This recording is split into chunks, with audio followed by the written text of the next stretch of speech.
السلام علیکم ملګرو. رحمان الله ګربز مینوال ته ډېر مبارک شه او په زړه پورې لوبې کړې ده په آی پی ایل کې او به خاص کر په آی پی ایل کې فاینل ته رحمان الله ګربز لوبډله وتلې وه. په فاینل لوبه کې رحمان الله ګربز دومره بهترینه لوبه کړې ده، دومره په زړه پورې لوبه کړې ده چې زه تاسو ته ویلی نه شم.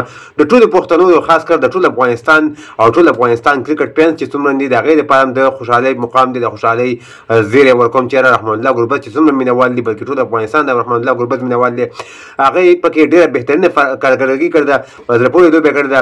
راځو دغه دواړو ټیمونو سکور کارډ طرف ته. حیدرآباد او د کولکتې نایټ رایډرز ترمنځ دغه فاینل میچ و.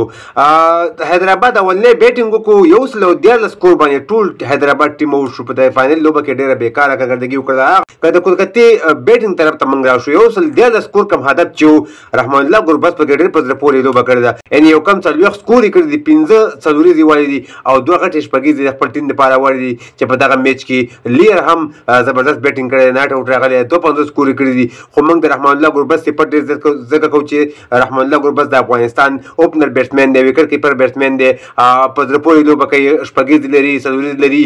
نو رحمان الله ګربز مینوال ته ډېر مبارک او خاص کر د کولکتې مینوال ته ډېر مبارک چې رحمان الله ګربز پکې بهترین لوبه وکړه او دغه فاینل د کولکتې په خپل نوم باندې کړو. د کولکتې د سایډ نه پکې رحمان الله ګربز ښه لوبه کړې وه، لیر پکې ښه لوبه کړې وه. کولکتې 114 سکور کم هدف چې و هغه ډېر په اسانۍ سره راواړو. صرف او صرف په 10 اورونو کې 2 لوبغاړي د لاسه ورکړي وو او 114 سکور کم هدف چې و هغه په 10 اورو کې راواړو. په 8 وکټو سره کولکتې د رحمان الله ګربز ټیم دغه میچ په خپل نوم باندې کړو، دغه فاینل میچ یې وګټو. رحمان الله ګربز او د کولکتې مینوال ته ډېر مبارک په دغه فاینل میچ کې. د ویډیو کتلو ډېره مننه. ویډیو مخکې ملګرو سره ضرور شریک کړئ، په دې وجه هم شریک کړئ چې رحمان الله ګربز پکې په زړه پورې لوبه کړې ده. یو پښتون دی، یو افغاني دی، د افغانستان فخر دی او ټول افغانستان لپاره هغه بهترین لوبه کوي. هر ټیم چې د افغانستان لپاره هغه راشي نو په زړه پورې لوبه کوي. د ویډیو کتلو زیاته مننه. نو ویډیو مخکې ملګرو سره ضرور شریک کړئ. د الله په امان.